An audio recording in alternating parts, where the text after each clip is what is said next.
नमस्कार, स्वागत है आप सभी का। आप देख रहे हैं गंगा सवेरा, आपके साथ मैं हूं राजीव ढोंडिया। नमस्कार, सुप्रभात।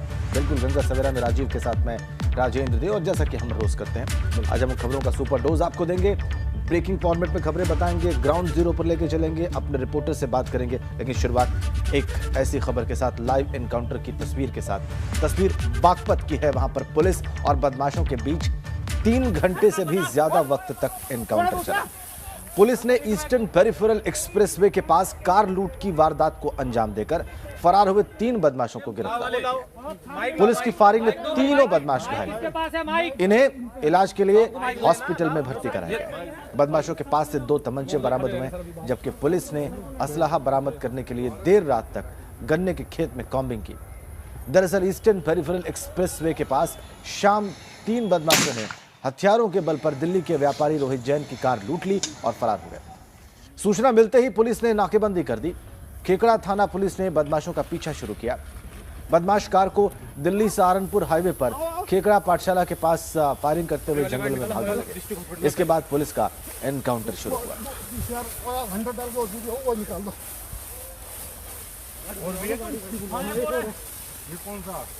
एक सूचना प्राप्त हुई थी जहां पर कुछ बदमाशों ने एक रोहित जैन नाम के व्यापारी की गाड़ी लूट ली थी। हमारे यहाँ चेकिंग बदस्तूर जारी थी। उस चेकिंग पर जैसे ही सूचना मिली कि इस प्रकार की घटना हुई है, तो चारों तरफ से हमने सील करके उनकी चेकिंग कराई। वो बदमाश इधर साकरौन के जंगल की तरफ भागे। शुरुआती मुठभेड़ में 2 बदमाश घायल हुए, जिनका नाम पता चला है रितेश और पुनीत है। इसके बाद इसमें से एक बदमाश ईंख के खेत में चला गया, जो लगभग 4 बीघा ईंख का खेत यहाँ पर है। हमने पूरे तरीके से घेरते हुए इसमें समझदारी के साथ हमने अपनी ट्रेनिंग की, जो टीयर गैस और चिली बम इनका प्रयोग किया, और इसकी वजह से वह फिर इस ईंख के खेत से निकल के भागा और पुलिस पार्टी फायर किया, जिस पर जवाबी फायरिंग में वो घायल हो गया है। इसमें तीनों बदमाश घायल हैं, उनसे और पूछताछ की जा रही है। जो पीड़ित हैं वो इस समय स्वस्थ हैं और सेफ हैं। उनकी गाड़ी जो लूटी गई थी वो भी रिकवर्ड है। हम इस पूरे गैंग के बारे में और जानकारी कर रहे हैं। अब रुक करेंगे चमोली का। तपोवन टनल में बचाव अभियान जारी है। 34 लोगों के शव अब तक निकाले जा चुके हैं। 34 लोगों के शव निकाले जा चुके हैं। 2 लोगों को सुरक्षित भी बाहर निकाला गया है। एक राहत की बात की, सुरक्षित भी निकले हैं लोग। 2 लोग सुरक्षित बाहर निकले हैं। अभी तक 170 लोग लापता चल रहे हैं। राज्यपाल बेबी रानी मौर्य आज तपोवन जाने वाले हैं। उत्तराखंड की राज्यपाल बेबी रानी मौर्य भी आज तपोवन जाएंगी।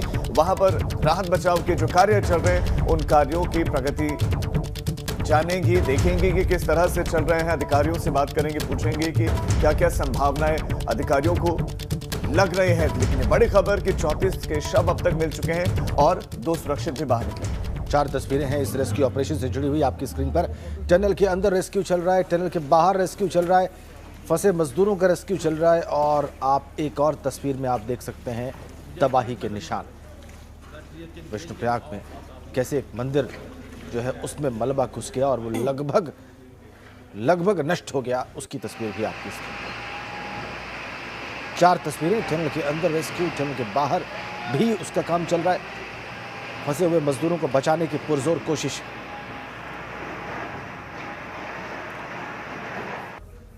तो ये तस्वीरें आपने देखी, रेस्क्यू ऑपरेशन चल रहा है। और सीधा लाइव अपडेट्स के लिए रुक करते हैं हमारे ब्यूरो चीफ अजीत सिंह राठी का, जो इस वक्त तपोवन में मौजूद है। इस वक्त तो चमोली में है। अजीत, अभी जो अपडेट आपके पास है, रात भर में जो हुआ है, वो आप दर्शकों को बताएं।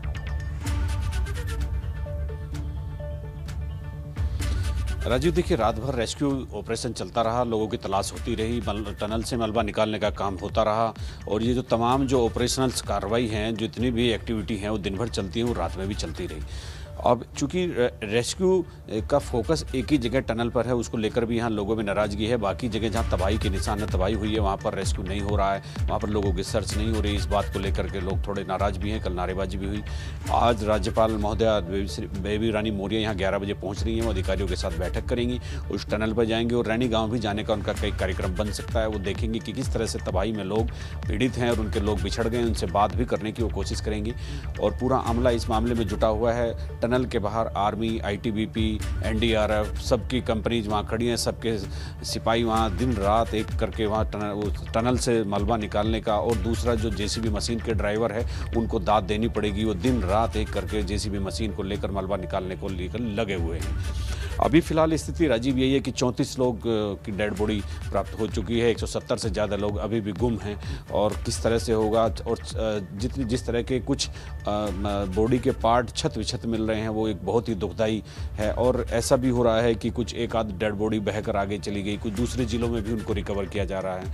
फिलहाल जो सबसे चुनौतीपूर्ण कार्य है वो टनल से मलबा निकालकर लोगों को सुरक्षित निकालने का है। अब वो अंदर क्या किस तरह की उनकी ज़िंदगी सुरक्षित होगी, कैसे होगी, शेष होगी भी कि नहीं होगी, ये कहना अभी बहुत मुश्किल है। जी राजीव। अजीत, बिल्कुल आपने सही कहा कि ये अब संभावना कितनी मजबूत रह जाती है, ये अब सोचने वाली बात है कि अंदर लोग जीवित बचे होंगे। कई दिन हो चुके हैं, कई घंटे हो चुके हैं, आप बता रहे हैं लगातार मलबा निकालने का काम जारी है। आपने भी बताया कि एक ही मशीन अंदर जा सकती है, मलबा निकाल के बाहर आ सकती है, और इस वजह से वक्त लग रहा है। अजीत, फिर भी जो लोग रेस्क्यू कर रहे हैं या आप वहां पर रेस्क्यू देख रहे हैं, कितनी संभावना बचती है, और जो 170 लोग लापता बताए जा रहे हैं उनमें से कितने यहां पर फंसे हो सकते हैं?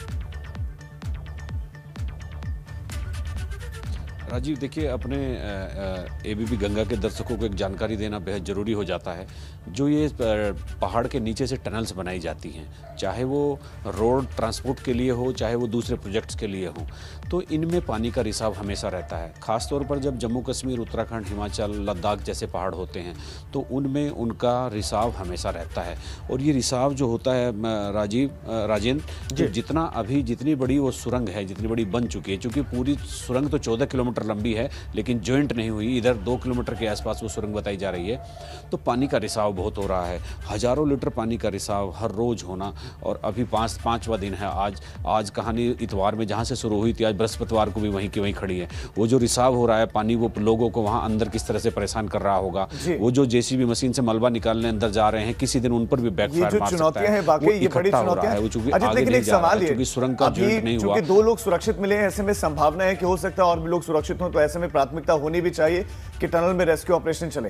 लेकिन बाहर क्यों नहीं सर्च अभियान चल रहा है? क्योंकि हमने देखा था रैणी गांव के बिल्कुल नीचे सर्च ऑपरेशन चला था, कुछ दिन पहले रेस्क्यू ऑपरेशन चला था, क्या वो बंद कर दिया गया? और बाकी जगह तलाशी अभियान क्यों नहीं चल रहा है? क्या कर रहे हैं इस पर अधिकारी? नहीं, देखिए चूंकि सर्च अभियान प्रशासन तो दावा कर रहा है कि पूरी तरह से चल रहा है, लेकिन जहां पावर प्रोजेक्ट वॉश आउट हुआ है वहां पर बहुत मलबा है दोनों तरफ। उसके नीचे वहां लगातार जेसीबी मशीनें वहां से मलबा निकाल रही हैं। वहां से 5 डेड बॉडी अभी तक पिछले 2 दिन में निकल भी चुकी हैं। लेकिन लोगों को अपने जब जिसके खो जाते हैं गम उन्हीं को होता है, उनको गुस्सा होता है, पीड़ा होती है, बहुत सारी चीज़ें होती हैं। तो उनका कहना यह है कि तेज़ी के साथ इस रेस्क्यू ऑपरेशन को चलाया जाए, चूँकि एक टनल पर बहुत ज़्यादा फोकस हो गया। लेकिन एक बात, दूसरी सच बात यह भी है कि टनल में सबसे ज़्यादा संख्या भीतर है जिन लोगों को बचाया जाना जरूरी है। अब वो किस हालत में होंगे तो नहीं कहा जा सकता, लेकिन लोगों में थोड़ा गुस्सा इस बात को लेकर के भी है कि जो संपर्क कट गए हैं जिन गांवों के, उनमें उन लोगों को पहुंचाया नहीं जा रहा है। वीआईपी मूवमेंट हेलीकॉप्टर से खूब हो रहा है, वीआईपी लोग हेलीकॉप्टर से घूम रहे हैं, लेकिन धौली नदी के इस तरफ बहुत सारे लोग, सैकड़ों लोग खड़े हैं जिनके गाँव धौली नदी के उस पार है, चाइना बॉर्डर की तरफ। अच्छा, ये गुस्सा समझा भी जा सकता है, जो मजदूर एनटीपीसी इस तर्क में कोई गलती भी नहीं है अजीत, इस तर्क में कोई गलती भी नहीं दिखती कि बड़ी संख्या में वीआईपी मूवमेंट हो रहा है वहां पे, लेकिन जो बहुत जरूरी काम है, जिन लोगों को वाकई पहुंचाया जाना है या तो अपने घरों तक या जो कहीं और फंसे हुए हैं, अगर उन पे फोकस नहीं है तो उनका गुस्सा बहुत स्वाभाविक है। आपने बहुत ही महत्वपूर्ण बात कही। बहुत बहुत धन्यवाद अजीत सिंह राठी आपका इस बातचीत के लिए और जानकारियों के लिए। आगे बढ़ेंगे हम। उत्तर प्रदेश में आज करीब 2 लाख फ्रंटलाइन वर्कर्स का वैक्सीनेशन किया जाएगा। इसमें पुलिस कर्मियों के अलावा नगर निगम के सफाई कर्मी, राजस्व विभाग के लोग, सेना के जवान समेत कई और फ्रंटलाइन वर्कर्स को कोरोना की वैक्सीन लगाई जाएगी। और इसके लिए पूरे प्रदेश में करीब 1800 सेशन बनाए जाएंगे। वैक्सीनेशन की प्रक्रिया सुबह 9 बजे से शुरू होगी और इसमें दोनों वैक्सीन, कोविशील्ड और कोवैक्सीन का इस्तेमाल किया जाएगा।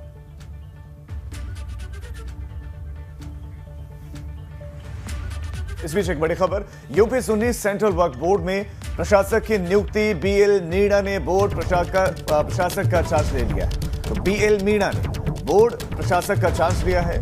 हाईकोर्ट के निर्देश पर प्रशासक की नियुक्ति हुई है। सुन्नी सेंट्रल वक्फ बोर्ड और सदस्यों के निर्वाचन की तारीख घोषित कर दी गई है। 6 मार्च को सुन्नी सेंट्रल वक्फ बोर्ड के लिए मतदान होगा। 6 मार्च को यह मतदान होगा। सुन्नी सेंट्रल वक्फ बोर्ड और सदस्यों के चुनाव मतदान के लिए अधिसूचना भी जारी कर दी गई। तो 6 तारीख को चुनाव होगा। बीएल मीणा ने बोर्ड प्रशासक का चार्ज भी संभाल लिया है।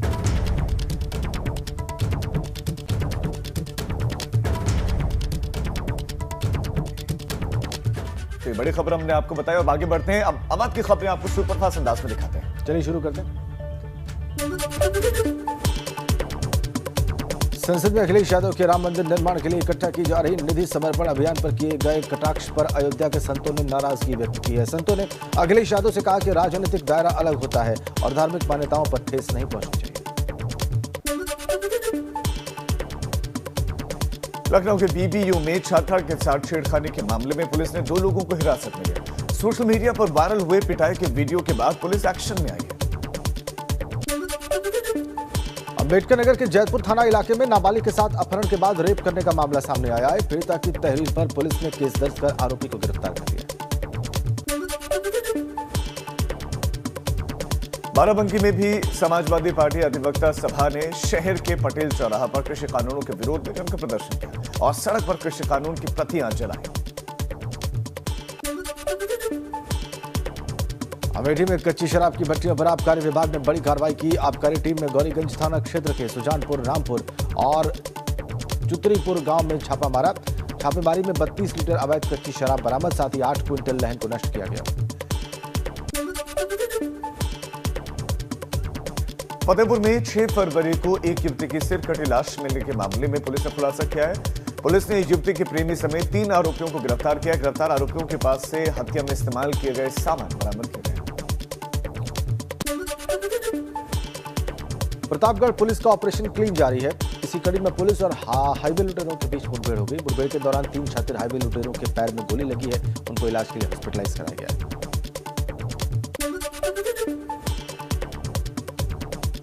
और आइए में एक किसान की भूमि पर फर्जी केसीसी बनवाने का मामला सामने आया है, जबकि किसान ने बैंक से केसीसी नहीं बनवाया, लेकिन उसकी फसल पर तहसील में केसीसी जारी कर दिया गया। अब एसडीएम ने जांच के आदेश दिए।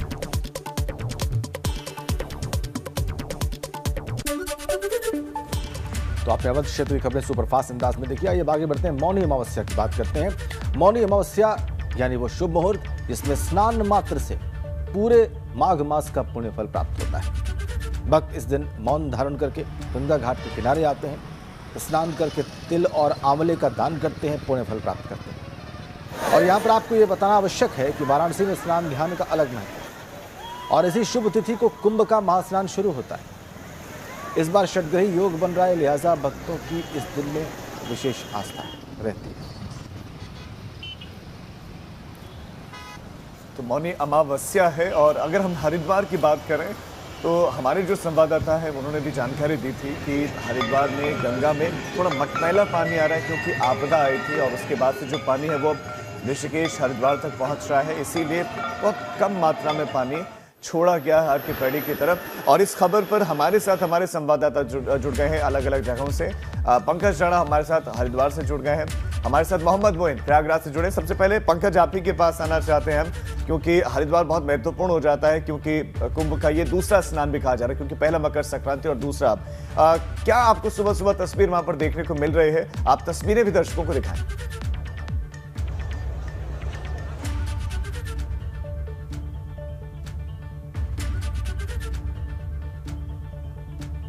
पंकज आवाज मिल रही है मेरी आपको? लगता है कुछ ऑडियो की प्रॉब्लम तक आवाज नहीं पहुंच रही। मोहम्मद मोइन भी हमारे साथ जुड़े हैं, उनके पास भी हम जाएंगे, लेकिन आपको ये बताते हैं कि मौनी अमावस्या के मौके पर गंगा घाटों पर बड़ी संख्या में लोग पहुंच रहे हैं। बिल्कुल। और स्नान का विशेष महत्व, शुभ फल प्राप्ति के लिए लोग शांत रहकर पूजा पाठ करते हुए स्नान करते हैं, ध्यान करते हैं। और वाराणसी में तो बहुत ही विशेष महत्व है। प्रयागराज में भी बहुत बड़े स्तर पर लोग स्नान करने पहुंचते हैं संगम तट पर मौनी अमावस्या के दिन। और उसकी तस्वीरें हम आपको दिखाएंगे, इसी तस्वीरें भी कि प्रयागराज में कितनी बड़ी संख्या में श्रद्धालु मौनी अमावस्या के स्नान के लिए पहुंच रहे हैं। जो पूजा विधि है वो भी हम आपको बता रहे हैं। विष्णु जी का ध्यान करें, व्रत का संकल्प लें, पूजा करके तुलसी की 108 बार परिक्रमा करते हैं लोग और सबसे पहले गंगा में स्नान करते हैं। तो ये वो पूजा विधि है जिसको अपनाकर लोग मौनी अमावस्या के शुभ फल को प्राप्त करते हैं, जो परंपरागत तरीका है। अपने पितरों को प्रसन्न करते हैं, क्योंकि उन्हीं को ये समर्पित दिन भी बताया जाता है। दान का बड़ा महत्व होता है। आज के दिन लोग दान करते हैं, दान करना भी चाहिए। और सुबह से ही घाटों पर लोग पहुंच रहे हैं, मौन व्रत रखते हैं लोग और उसके बाद मां गंगा में डुबकी लगाते हैं। लगभग सभी पुण्य घाटों पर जो है स्नान का कार्यक्रम चल रहा है। तो चलिए हरिद्वार चलते हैं। पंकज राणा इस वक्त हमारे सहयोगी हरिद्वार से हमारे साथ जुड़ गए हैं। पंकज राणा का रुख करते हैं और देखते हैं कि हरिद्वार में किस तरीके से स्नान का कार्यक्रम चल रहा है। दिखाइए और बताइए पंकज, क्या चल रहा है इस वक्त हरिद्वार में? देखिए, तमाम श्रद्धालु गंगा में आस्था की डुबकी लगा रहे हैं और मौनी अमावस्या का पर्व है, इसलिए आज ज़्यादा भीड़ लग रही है। कुंभ का भी दौर चल रहा है, ऐसे में तमाम श्रद्धालु लगातार आ रहे हैं। गंगा सभा के एक पंडित जी हमारे साथ हैं, उनसे बात कर लेते हैं क्या कुछ महत्व है, किस तरह का आज का महत्व होता है पंडित जी, और क्या आज किस तरह का लग रहा है, अमूमन दूसरे दिनों की अपेक्षा किस तरह की चीज़ें हैं? परंपरावादियों के लिए मौनी अमावस्या अपने आप में एक बहुत महत्वपूर्ण पर्व रखता है। ऐसा कहा जाता है ध्यान, तपस्या एवं अपने इष्ट के प्रति कृतज्ञता व्यक्त करने का सबसे बड़ा पर्व है, जो कि मौन रहकर साधना की जाती है। क्योंकि मौनी से मौन लिखा है, जो तपस्वी लोग हैं जो उस अवधारणा को करते हैं वो मौन रहकर आज के दिन साधना करते हैं। गंगा में पवित्र स्नान के लिए ऐसा कहा जाता है, जो हमारी सनातन परंपरावादी जो स्त्रियां हैं, जो पतिव्रता स्त्रियां, अपने पति की लंबी आयु के लिए वो पवित्र गंगा में स्नान करने के बाद ही पीपल के वृक्ष की पूजा इत्यादि करती हैं। ऐसी अवधारणा को मानते हुए सनातन परंपरावादी लोग हर की पौड़ी हरिद्वार गंगा में स्नान करते हैं। जी, यहाँ आज अमूमन दूसरों के दिनों की अपेक्षा कितनी भीड़ है? क्या आज ज्यादा लग रहा है? क्योंकि कई SOP हो या कुछ तमाम चीजें, उससे थोड़ा डर भी था लोगों के बीच में। अब किस तरह कैसा माहौल है यहाँ पर और दिनों के बीच? निश्चित तौर पर जो अपेक्षा हम लोगों ने की थी उसके मुकाबले भीड़ अगर देखा जाए तो कोरोना के चलते हुए कम है। कम बता रहे हैं कि पंडित जी बता रहे हैं कि तुलना में कम भीड़ है। पंकज, आपने SOP का जिक्र किया, मैं एक बार उस पर आपसे सवाल लेना चाहता हूं, फिर हमारे साथ मोहम्मद मोइन भी जुड़े, उनके पास जाएंगे। पंकज, सवाल यह है कि SOP का कुंभ के दूसरे स्नान पर असर क्या पड़ा? क्या साधु संत आए हैं, स्नान कर रहे हैं, या कुछ नाराजगी है?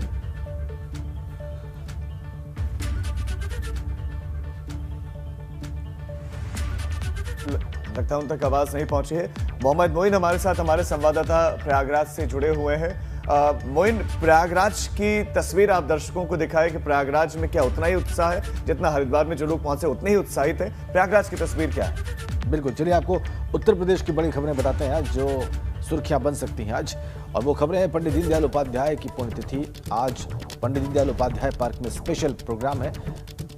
मुख्यमंत्री योगी उनकी प्रतिमा पर माल्यार्पण करेंगे और बीजेपी प्रदेश अध्यक्ष स्वतंत्र देव सिंह वहां पर मौजूद रहेंगे। इसके अलावा प्रियंका गांधी वाड्रा आज मौनी अमावस्या के मौके पर जाएंगी प्रयागराज। संगम नगरी में मौनी अमावस्या के मौके पर वो दर्शन पूजन करेंगी। कल सहारनपुर में शाकुंभरी देवी मंदिर के बाद अब आज प्रियंका गांधी संगम नगरी पहुंचेंगी। कांग्रेस बीजेपी के हिंदुत्व के एजेंडे से ही उसे मात देने की तैयारी में है। प्रयागराज आज प्रियंका वहां पर शंकराचार्य से मुलाकात करेंगी, माघ मेला जाएंगी, फिर आनंद भवन सवेरे 11 बजे वो प्रयागराज पहुंच जाएंगी विशेष मेहमान से।